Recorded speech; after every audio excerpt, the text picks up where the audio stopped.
Assalamualaikum warahmatullahi wabarakatuh. Salam sejahtera untuk semua para peserta. Pada kesempatan kali ini, saya dipercaya oleh panitia untuk menyampaikan pemaparan dengan judul Praktik Terbaik Disinfeksi pada Permukaan dan Disinfeksi Udara dalam Ruang. Saya Budi Setiawan pada kesempatan kali ini akan didampingi oleh rekan tim saya Adi Rahadi untuk menyampaikan presentasi kali ini.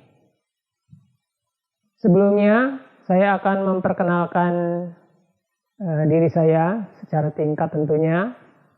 Nama saya Budi Setiawan, pendidikan terakhir Fakultas Ilmu Keperawatan Universitas Indonesia tahun 2001. Pengalaman kerja 11 tahun bekerja di rumah sakit, yaitu Rumah Sakit Mitra Keluarga, Rumah Sakit Honoris, dan terakhir itu di Rumah Sakit Ramsay Internasional Bintaro. Selanjutnya saya bekerja di PT 3M Indonesia selama 5 tahun. Dan sejak tahun 2014, saya bekerja di PT 5 Dispo Selaras. Jabatan saya saat ini adalah Business Development Manager. Bila Anda ingin mendapatkan informasi lebih lanjut, bisa menghubungi email address saya atau nomor telepon saya seperti terlampir. Pendamping saya kali ini adalah Pak Adi Rahadi, Sarjana Kimia, Chemis, Product Manager, yang nantinya akan berbicara lebih detail mengenai disinfeksi udara di dalam ruang. Oke, kita mulai presentasi ini dengan saya coba sampaikan beberapa definisi yang terkait dengan disinfeksi. Yang pertama adalah definisi sterilisasi. Sterilisasi adalah proses yang menghilangkan semua jenis bentuk mikroorganisme termasuk bakteri berspora. Mikroorganisme adalah jamur, bakteri, dan virus. Bagaimana kita bisa mengetahui apakah proses sterilisasi itu berhasil atau gagal? Parameter ukur keberhasilan sterilisasi dikenal dengan singkatan SAL atau Sterility Assurance Level. Pada pengujian SAL pada produk steril kemasan, SAL atau level sterilisasi harus mencapai 10 log-min 6 CFU atau coliform unit per part atau per bagian sebagai standar yang diminta oleh European Norm 556-1. Sedangkan pada produk steril cairan, SAL lebih atau sama dengan 10 log-min 3 CFU per part menurut IE Norm 556-2. Bagaimana kita bisa mengetahui apakah SAL kita sudah mencapai 10-6 atau 10-3? Tentunya para peserta yang telah bekerja di pusat sterilisasi rumah sakit mengenal pengujian biological indicator test. Setiap ampul daripada uji biological indicator test berisi populasi bakteri uji sesuai dengan metode sterilisasi dengan populasi sesuai rujukan SAL.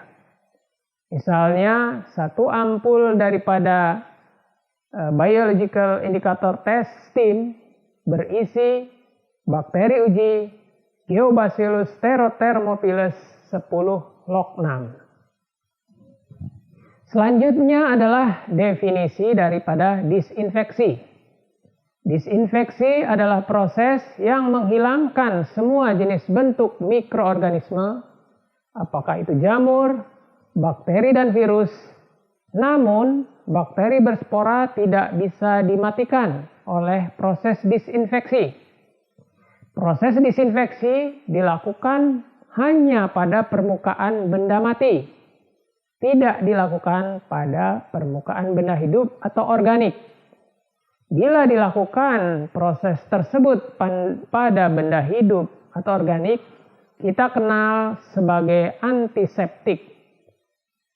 Disinfeksi sendiri memiliki beberapa jenis, beberapa tingkatan, tergantung daripada bahan disinfeksi dan tingkat efikasi atau kemampuan membunuh kuman. Jenis disinfeksi berdasarkan bahan disinfektan. Kita akan mengenal yang pertama adalah disinfeksi dengan panas, atau bahasa yang lebih dikenal di CSSD sebagai thermal disinfection. Artinya bahwa proses menghilangkan semua jenis bentuk mikroorganisme kecuali berspora menggunakan panas pada suhu kisaran 90 derajat Celcius atau lebih.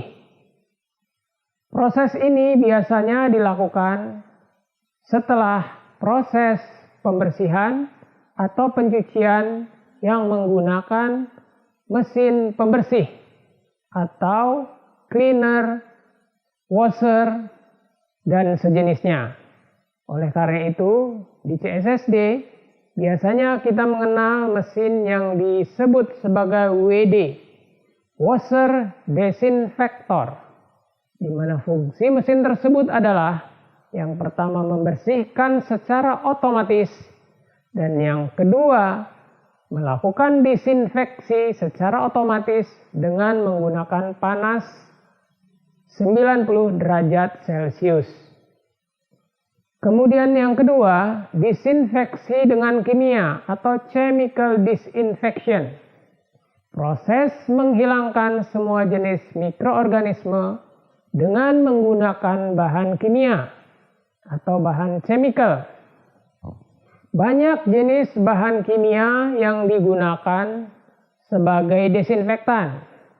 Tujuan akhirnya adalah menghilangkan semua jenis bentuk mikroorganisme kecuali bakteri berspora. Kemampuan efikasinya mempengaruhi tingkat daripada desinfektan tersebut. Berdasarkan efikasi, yaitu kemampuan disinfeksi dalam membunuh mikroorganisme, tingkatan disinfeksi kimia dibagi menjadi dua jenis. Yang pertama adalah disinfeksi tingkat rendah, yang kedua adalah disinfeksi tingkat tinggi atau DTT atau High Level Disinfectant. Berdasarkan Spalding kriteria, instrumen dan alat kesehatan pakai ulang dikategorikan menjadi 3 tingkatan kritikal, yaitu yang pertama non-critical item, di mana instrumen atau alkes hanya menyentuh permukaan kulit seperti termometer, manset tensimeter. Kemudian yang kedua adalah semi-critical item, di mana instrumen dan alkes masuk ke dalam rongga mukosa pasien. Dan yang ketiga adalah critical item, di mana instrumen dan alat bedah masuk ke dalam pembuluh darah.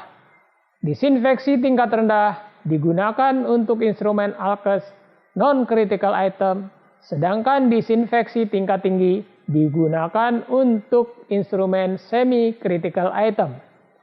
Beberapa referensi membagi tingkatan disinfeksi kimia berdasarkan tingkat efikasi menjadi 3. Disinfeksi tingkat rendah atau low level disinfektan, disinfeksi tingkat menengah, atau intermediate disinfektan dan disinfeksi tingkat tinggi atau high level disinfektan. Jenis disinfeksi berdasarkan bahan permukaan. Artinya bahwa disinfeksi tersebut layak atau sesuai dengan bahan permukaan yang akan didisinfeksi.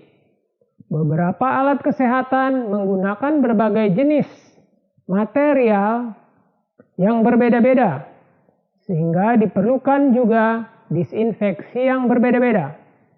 Pada permukaan padat atau berpori, misal logam, plastik, karet, dan lensa atau kaca, maka disinfeksi permukaan atau surface disinfektan digunakan untuk mendisinfeksi.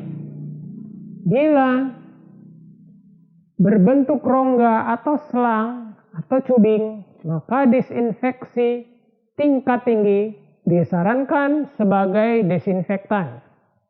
Sedangkan bila mikroorganisme tersebut ada di udara, baik karena transmisi udara atau disebut sebagai airborne ataupun melalui droplet, maka disinfeksi udara digunakan untuk melakukan disinfeksi. Tabel ini menunjukkan beberapa jenis tingkatan mikroorganisme, beberapa contoh mikroorganisme, dan level atau tingkatan disinfection yang digunakan.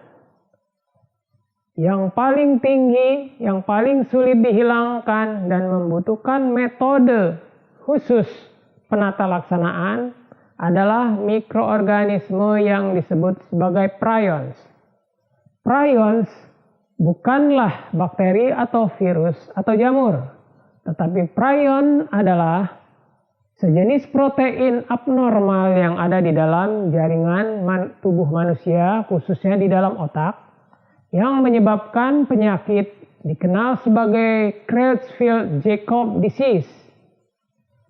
Proses sterilisasi dan disinfeksi standar tidak bisa menghilangkan prion. Perlu teknik tersendiri untuk menghilangkan jenis mikroorganisme ini. Selanjutnya adalah bakteri berspora, yaitu bakteri yang memiliki atau diselimuti oleh spora, misal Bacillus subtilis, Clostridium sporogenes. Proses sterilisasi adalah hal yang harus dilakukan agar bakterial berspora bisa mati. Sedangkan beberapa jenis bakteri lainnya non-spora, misal Mycobacteria, vegetative bacteria, serta jenis mikroorganisme lainnya, misal non-lipid virus, kemudian jamur atau fungi, lipid atau medium size virus. Itu dilakukan dengan disinfeksi, baik disinfeksi tingkat rendah, tingkat sedang, ataupun disinfeksi tingkat tinggi. Sebagai contoh bakteri non-lipid, misalnya poliovirus, rhinovirus, sedangkan virus lipid atau medium size seperti herpes simplex, kemudian HIV, kemudian virus influenza dilakukan dengan menggunakan low level disinfektan. Menurut WHO serta CDC, desinfektan tingkat tinggi atau DDT terdiri beberapa jenis yang umumnya digunakan di pelayanan kesehatan termasuk rumah sakit. Yang pertama dikenal dengan singkatan GA atau glutaraldehyde dengan konsentrasi 2%. Kemudian singkatan yang kedua adalah PA atau peracetic acid dengan konsentrasi yang umumnya digunakan 0,2 sampai 0,35%. Yang terakhir dikenal dengan singkatan OPA atau optalaldehyde dengan konsentrasi 0,55%. Dari ketiga jenis desinfektan tingkat tinggi ini memiliki aktivitas antimikrobial dan sifat serta pengenceran yang berbeda-beda. Secara aktivitas antimikrobial, baik glutaraldehyde, peracetic acid, dan optalaldehyde mempunyai kemampuan yang kurang lebih sama dalam menghilangkan bakteri, mikobakteri, virus, baik itu virus dengan envelop atau terbungkus, ataupun virus non-envelop yang tidak terbungkus. Beberapa sumber menyatakan bisa menghilangkan beberapa jenis bakteri berspora. Dengan bintang 3, artinya aktivitas antimikrobial baik glutaraldehyde, peracetic acid, dan OPA adalah sangat optimal sebagai desinfektan tingkat tinggi. Secara sifat memiliki beberapa perbedaan. Dikarenakan satu, stabilitas daripada masing jenis desinfektan ini berbeda-beda. Glutaraldehyde mempunyai kemampuan untuk mendisinfeksi dalam 10 menit, peracetic acid 5 menit, dan optalaldehyde 5 menit. Namun, glutaraldehyde mempunyai stability sebagai desinfektan 14-28 hari. Berbeda dengan peracetic acid 1-14 hari dan optalaldehyde 7-14 hari. Untuk semua jenis desinfektan tingkat tinggi, baik glutaraldehyde, peracetic acid, maupun optalaldehyde mempunyai sifat mengiritasi pada permukaan kulit dan mukosa, serta sensitif terhadap permukaan kulit. Meskipun peracetic acid disebut memiliki sifat lebih ringan dibandingkan glutaraldehyde ataupun optalaldehyde. Oleh karena itu, penting bagi teknisi yang bekerja di pusat pelayanan sterilisasi saat menggunakan cairan kimia desinfektan tingkat tinggi menggunakan alat perlindungan diri agar tidak tereksposur pada permukaan, baik itu mukosa, misal pada kelopak mata, ataupun lubang hidung, ataupun langsung terpapar di permukaan kulit. Dari ketiga jenis desinfektan tingkat tinggi ini memiliki metode pengenceran atau penggunaan yang berbeda-beda. Optalaldehyde dan peracetic acid digunakan tanpa dilakukan pengenceran, sehingga langsung siap digunakan. Sedangkan glutaraldehyde membutuhkan pengenceran menggunakan air dengan rata 10 ml glutaraldehyde untuk 1 liter air. Bagaimana kita memastikan bahwa ketiga desinfektan ini tetap memiliki efikasi yang optimal sampai dengan 28 hari atau 14 hari adalah dengan menggunakan yang disebut sebagai test strip. Test strip dilakukan setiap cairan desinfektan ini akan digunakan. Bila hasil test strip positif, berarti desinfektan tersebut dapat terus digunakan. Sedangkan bila hasilnya negatif, desinfektan tersebut harus diganti dengan cairan yang baru. Jenis disinfeksi kimia tingkat rendah. Banyak sekali bahan kimia yang digunakan sebagai disinfeksi kimia tingkat rendah. Selain berfungsi sebagai disinfeksi, beberapa jenis juga berfungsi sebagai antiseptik dan sebagai pembersih dari kotoran tergantung daripada persentase bahan kimia tersebut.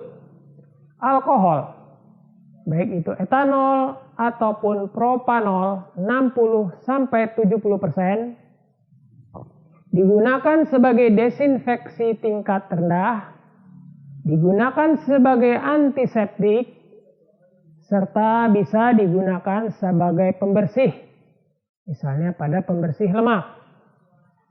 Cara kerja alkohol adalah memutus lapisan lipid pada membran sel bakteri dan virus.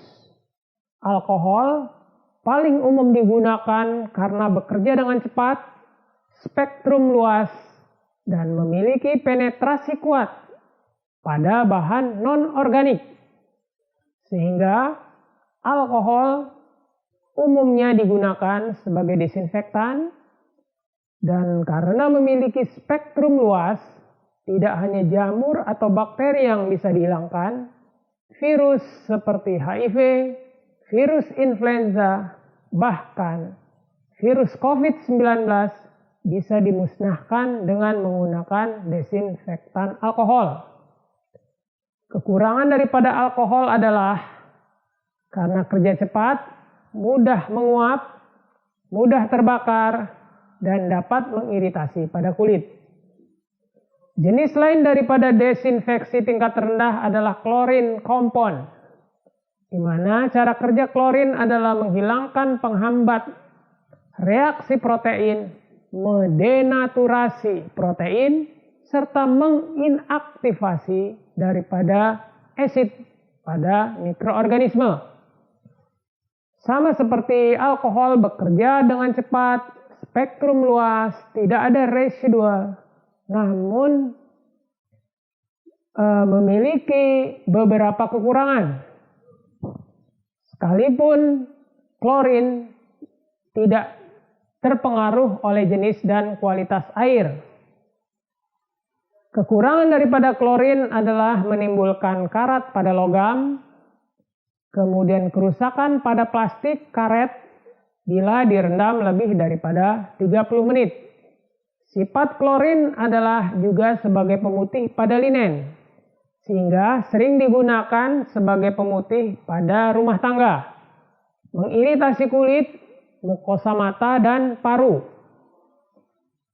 Desinfeksi yang lain adalah quaternary ammonium compound dan turunannya dengan cara kerja mengaktifasi enzim penghasil energi, denaturasi protein sel, dan bekerja sangat cepat, spektrum luas, namun tidak menyerap baik pada katun dan selulosa atau kertas. Tidak aktif pada air sadah. Berarti kalau kita mengencerkan atau menggunakan amonium kuat adalah dengan menggunakan air non-sadah. Yang terakhir adalah phenolic compound. Sama seperti yang lain, mengaktifasi sistem daripada metabolisme dinding sel. Cara kerjanya memiliki spektrum luas pada jamur bakteri, tidak bersifat sporosidal, korosif, dan toksik. Kemudian pembuangannya harus dikontrol. Kemudian terserap bila bahan tersebut berpori dan beresiko iritasi pada kulit. Prasyarat penggunaan desinfektan mengacu kepada Spalding kriteria. Desinfektan tingkat rendah untuk non-critical item seperti meja, ventilator, bed patient. Alkohol paling umum digunakan sebagai desinfektan permukaan. Alkohol sendiri memiliki kelebihan, yaitu spektrum yang luas, bersifat bakterisidal, kemudian bakteri Mycobacterium tuberculosis bisa dihilangkan, sangat kuat melawan virus, baik itu virus envelope, HB, HIV, influenza, dan rotavirus. termasuk juga virus corona yang saat ini sedang menjadi pandemi. Prasyarat penggunaan desinfektan mengacu kepada Spalding kriteria. Bila kita menggunakan desinfektan tingkat tinggi atau desinfektan yang digunakan untuk semi-critical items, misal pada silikon ETT, endoskopi, dan bronkoskopi. Pemilihannya adalah 3 jenis yang bisa Ibu pakai. Yang pertama peracetic acid atau peracetic acid atau PA, kemudian glutaraldehyde atau GA, dan ophthalaldehyde atau OPA. Ketiga jenis ini yang umumnya digunakan di pelayanan kesehatan termasuk di CSSD, ruang endoskopi, dan ruang kamar operasi. Untuk paparan disinfeksi udara atau air disinfectant, rekan saya Bapak Adi Rahadi akan melanjutkan presentasi ini. Dan yang berikutnya adalah tentang disinfeksi udara. Teknik disinfeksi udara ini atau kita biasanya kenal dengan teknik spray fogging, digunakan untuk mengendalikan mikroba di beberapa ruang rawat rumah sakit dan paling sangat sering digunakan. Tetapi kelemahan dari teknik ini adalah tidak memberikan hasil yang memuaskan bagi dekontaminasi pada udara dan permukaan, sehingga sangat tidak direkomendasi dilakukan spray fogging ini secara rutin di area ruang perawat pasien. Sehingga kita lihat beberapa metode disinfeksi lain yang direkomendasikan oleh Disinfection and Sterilization in Healthcare Facilities Guideline, yaitu dengan cara beberapa teknik seperti cara filtrasi, cara ultraviolet germicidal irradiation atau UGVI, dan juga menggunakan chlorine dioxide. Dan ini digunakan untuk mengurangi kontaminan udara pada pelayanan kesehatan. Dan berikutnya bisa kita lihat video tentang kemampuan dari UVGI terhadap mikroorganisme di udara. How does it work? During the disinfection process, UVC light targets the DNA of the microbe. Exposure to the light causes thymine dimers to form in the DNA.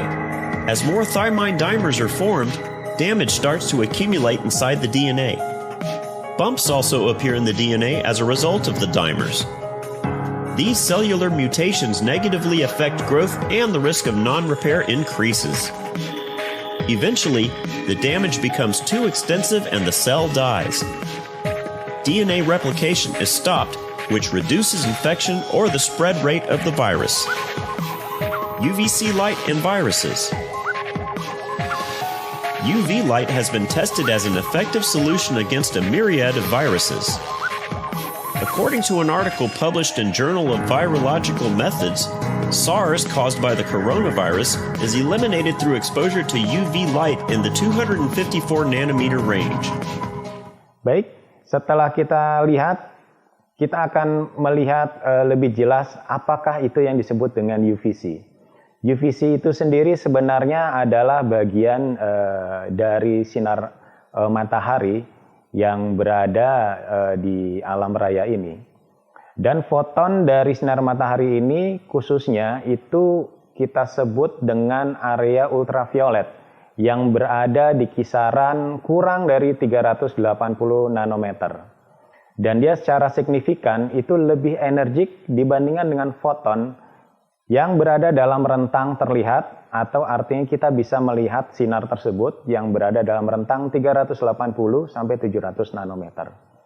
Wilayah ultraviolet sendiri biasanya diklasifikasikan dalam 3 rendang panjang gelombang. Kita mengenalnya satu sebagai UVA, UVB, dan yang ketiga adalah UVC. UVA sendiri adalah adalah ultraviolet dalam rentang panjang gelombang 315 sampai 380 nanometer. Sinar ini masih bisa terlihat mata, berwarna biru pendar, dan kemampuannya dalam membuat nyala pada materai fluoresen, sehingga pada aplikasi di kehidupan ini digunakan untuk menjejak bahan fluoresen yang terdapat pada uang asli. Jadi UVI ini dapat kita gunakan untuk mendeteksi apakah uang yang kita pegang itu uang palsu atau uang asli. Kita lihat dari pendarahan fluoresennya. Yang berikutnya adalah UVB, dia berada pada rentang 280 sampai 315 nanometer. Sifatnya ini memiliki sifat yang mematikan tetapi lebih kecil dari UVC, dan dia juga semakin tidak tampak oleh mata. Contoh di alam untuk UVB ini adalah spektrum UV sinar matahari yang bisa kita dapatkan di rentang waktu tertentu di pagi hari. Tetapi bila kita terpapar lebih lama terhadap UVB ini, maka di Tenggarai inilah yang dapat menyebabkan salah satunya sebagai penyebab dari kanker kulit. Dan yang berikutnya UVC, ultraviolet ini berada dalam rentang 100 sampai 280 nanometer, dan UVC inilah yang paling mematikan, terutama pada mikroorganisme, karena pada UVC inilah ultraviolet dari matahari mampu untuk merusak dari RNA atau DNA dari suatu mikroorganisme. Berikut adalah video tentang suatu alat atau mesin yang digunakan untuk sterilisasi udara di dalam suatu ruangan dengan menggunakan sistem filtrasi dan juga menggunakan sistem UVC. Mesin ini kita sebut dengan CleanWin.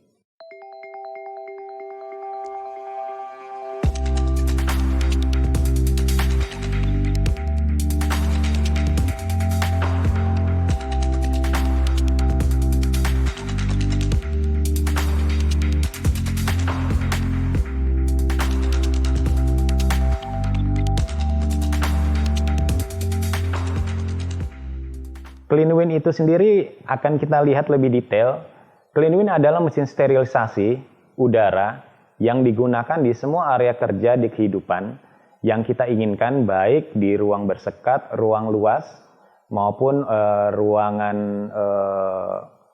yang di mana di situ terdapat sekali banyak populasi orang berkumpul seperti tempat kerja. Dan di sini mesin ini memiliki kemampuan untuk melakukan sterilisasi udara sehingga kita akan mendapatkan udara steril dan menghindari dari pengaruh virus, bakteri atau jamur menular yang ditularkan melalui udara. Mengapa harus CleanWin? Di sini kita lihat bahwa CleanWin itu sendiri secara fisik, secara bentuk, dia itu sangat mudah sekali dipasang. Jadi kita bisa pasang di areal atas ruangan kita, seperti kita gantung di langit-langit, atau kita letakkan saja di meja, atau bahkan bisa kita tempelkan di dinding.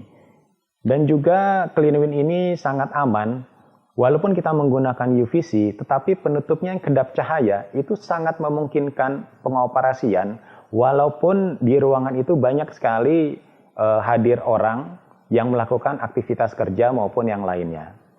Mesin ini juga memiliki sifat yang kontinu sehingga dapat kita gunakan terus-menerus secara 24 jam dan sangat efektif terhadap mikroorganisme seperti virus, bakteri, dan jamur. Kemampuannya yang mobile itu sangat memudahkan kita untuk memindahkan mesin ini dari areal satu ke area lain. Jadi penempatannya sangat fleksibel dimanapun kita inginkan. Desainnya yang kuat dapat beroperasi dalam kondisi lingkungan yang dingin, panas, maupun lembab.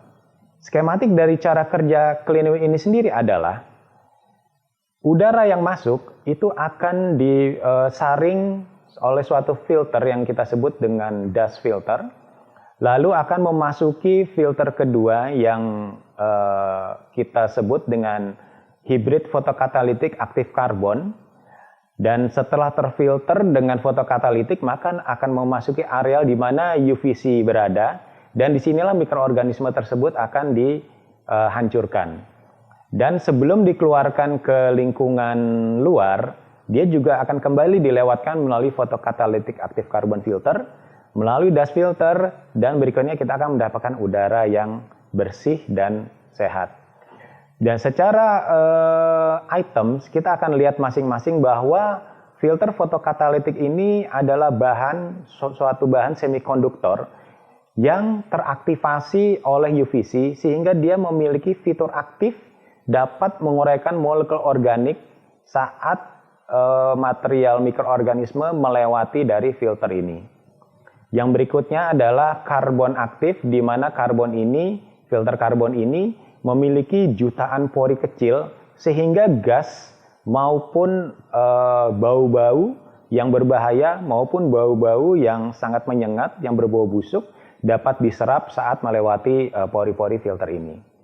Dan lapisan layernya yang berada pada filter ini, dia memiliki kemampuan untuk menghancurkan bahan DNA saat melintasi membran sel, melintasi membran sel bakteri dan virus, sehingga hal ini akan menghambat reproduksi dari mereka. Dan bila dia sudah terhambat reproduksinya, maka perkembangan dari virus itu sendiri akan terhambat. Oke, dan untuk shortwave ultraviolet atau ultraviolet gelombang pendek atau kita sebut dengan UVC, dia memiliki kemampuan untuk menghancurkan dan mengiradiasi secara genetik struktur dari sel mikroorganisme dan dari bahan DNA dan RNA yang melewati sinar tersebut. Beberapa spesies mikroorganisme yang dinonaktifkan oleh UVGI atau ultraviolet germicidal irradiation, beberapa di antaranya adalah seperti spesies Bacillus anthracis atau bakteri berspora, di mana dia berada di lingkungan air dan permukaan, dan juga spesies Legionella pneumophila, dia environment-nya banyak berada di air dan permukaan juga. Dan juga Mycobacterium tuberculosis atau vegetatif bakteria yang berada di air dan permukaan juga. Dan juga beberapa spesies yang lingkungannya berada di air dan udara seperti influenza A atau RNA virus dan MHV coronavirus atau RNA virus. Berikutnya kita akan pelajari apa yang disebut dengan filter HEPA. Filter HEPA adalah singkatan dari High Efficiency Particulate Air, di mana filter ini memiliki kemampuan serap partikulat sangat efisiensi dan memiliki kemampuan tinggi. Dan beberapa partikulat yang bisa diserap adalah seperti misalkan debu, asap rokok, bulu hewan, dan beberapa partikel lain yang terdapat dalam udara. Filter HEPA ini sendiri secara definisi adalah suatu filter yang memiliki diameter 0,3 mikrometer sesuai dengan yang didefinisikan oleh Standar Departemen Energi dari Amerika Serikat dan diadopsi oleh sebagian besar industri di Amerika, yang dimana filter ini digunakan untuk menghilangkan 99% lebih partikel yang berada di udara. Tetapi filtrasi HEPA ini yang cara kerjanya memiliki cara kerja secara mekanik, dia akan sangat efisien bila penggunaan HEPA filter ini dilakukan dengan durasi waktu tertentu. Sehingga pada saat dia sudah memiliki kejenuhan, filter HEPA ini harus kita ganti. Karena bila tidak kita ganti, maka akan terjadi penumpukan partikel pada permukaannya, di mana hal tersebut akan mengakibatkan tekanan pada mesin atau sistem yang menggunakan filter ini dan tidak dapat menghilangkan partikel di udara dengan efisien lagi. Dan di sini akan kita lihat mengapa mesin CleanWin tidak menggunakan HEPA filter. Padahal secara definisi HEPA filter ini memiliki kemampuan tinggi, efisien dalam menyaring partikulat di udara. Mesin CleanWin tidak menggunakan filter HEPA karena prinsip kerja dari CleanWin adalah menghancurkan mikroorganisme. Sedangkan seperti kita lihat tadi dari definisinya dan cara kerja dari HEPA filter ini sendiri, dia sifatnya adalah mengumpulkan. Sehingga di titik tertentu harus dilakukan pergantian pada mesin.